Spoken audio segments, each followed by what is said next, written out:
All right, today we're jumping into a major diagnostic puzzle that, honestly, could walk into any clinic anywhere in the world thanks to global travel. We're talking about schistosomiasis. And getting this diagnosis right, well, it's all about understanding the parasite, the patient, and most importantly, the clock. Okay, let's just dive right in with a classic scenario. You've got a patient with this exact presentation. Fever, a rash, those eosinophils are through the roof, and they mention swimming in a lake in Africa. You know what? Schisto has got to be high on your list. But how do you actually prove it? That's what we're here to figure out. So here's our game plan. We're going to start with the basics of the parasite itself, then get into how patients look different in the acute versus chronic stages. We'll cover your diagnostic toolkit, then apply it to different people. After that, we'll talk about the really serious complications, and we'll wrap up with the key things you just have to remember. First up, the basics. And look, I really can't stress this enough. If you don't understand the parasite's life cycle, none of the diagnostic testing strategies are going to make any sense. This is the foundation for everything. So, what are we dealing with here? Schistosomiasis, sometimes called bilharziasis, is an infection you get from these parasitic flatworms. And the transmission route is deceptively simple. Your skin just has to touch contaminated fresh water. That could be swimming, wading, anything. That's the entry point. This right here, this is our diagnostic clock. So the little larvae get through the skin, it takes them a few weeks to grow up into adult worms, but here's the absolute kicker for diagnosis. It can take up to 3 months before those adult worms actually start producing eggs. And not delay, that's the whole ballgame. It's called the pre-patent period. It's the gap between getting infected and having something we can actually detect, like eggs. If you test inside this window, you will miss the diagnosis. Simple as that. This 3-month delay dictates every single rule we're about to talk about. Okay, so let's see how this timeline actually plays out in a patient. Because what you see clinically depends entirely on where they are in that life cycle. Are we talking about a brand new acute infection or something that's been going on for years? And wow, the difference is like night and day. In someone who's never been exposed before, like a traveler, that acute phase can trigger something called Katayama fever. It's basically a massive allergic reaction to the worms. Think fever, hives, and a sky-high eosinophil count. Chronic infection, on the other hand, is a totally different beast.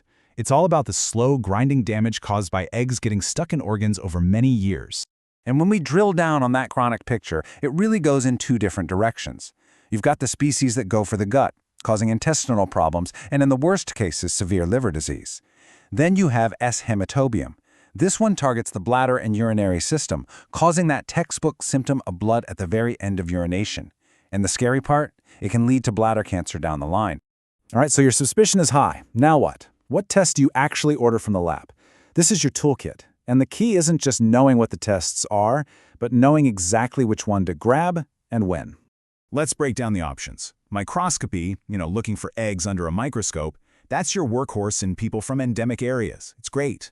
But the catch is, it's not very sensitive in earlier light infections. For our traveler, serology, the antibody test, is the go-to. But remember that clock. It's useless before 12 weeks, and it can't tell you if an infection is from last month or 10 years ago. Antigen tests are pretty cool for active infection, and PCR is super sensitive. But for now, it's mostly a research tool. Okay, so we've got the tools. Now let's put them to work. Because who your patient is and where they've been changes the entire diagnostic game plan. You have to use the right approach for the right person. First, let's go back to our patient from the beginning, the returning traveler. We're assuming they're non-immune, and they probably have a pretty recent single exposure. For this patient, the pathway is clear, but there's one rule you absolutely cannot break. Step 1, you suspect it based on the history. Step 2, and this is the big one, you're going to order serology, but you must wait at least 12 weeks from their last possible exposure. Test any earlier, and you risk a false negative. Then, if that antibody test comes back positive, your job's not done. You have to go hunt for the eggs with microscopy to prove it's an active infection. All right, now let's flip the script completely. What about a patient who grew up somewhere that schisto is super common? Their exposure history is totally different. It's likely chronic, maybe even lifelong. For this person, the whole approach gets turned on its head. Forget serology. It's almost guaranteed to be positive from some past exposure, so it's not helpful. Here, your number 1 test is microscopy. You go straight to looking for the eggs in their stool or urine. This not only confirms they have an active infection, but it lets you count the eggs, which tells you how severe the disease really is. So we spent all this time on diagnosis. But why? What are we so worried about? Well, let's talk about the red flags, the really bad things that can happen when this infection goes unchecked. And believe me, the stakes are incredibly high. We're talking about eggs getting into the spinal cord and causing paralysis, or eggs clogging up the blood vessels in the lungs, leading to pulmonary hypertension.